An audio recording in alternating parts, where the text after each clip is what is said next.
Hey RRT family, Ryan Reynolds here with Keller Williams Consultants Realty, and today's quick tip.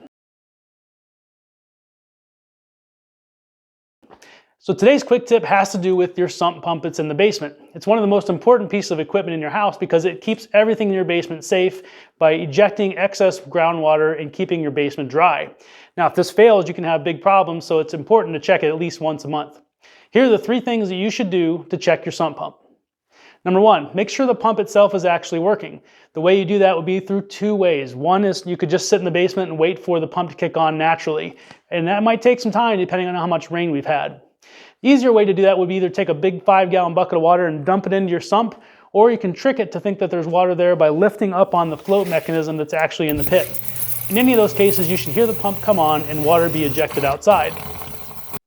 The second thing you should do each month is to check your sump pump's check valve. So the check valve is this piece of equipment right here, and a lot of times it's black and not white, and it has rubber, it looks like a rubber pipe kind of with a square in the middle, and then it would have a couple of band clamps to keep it secure to the pipe.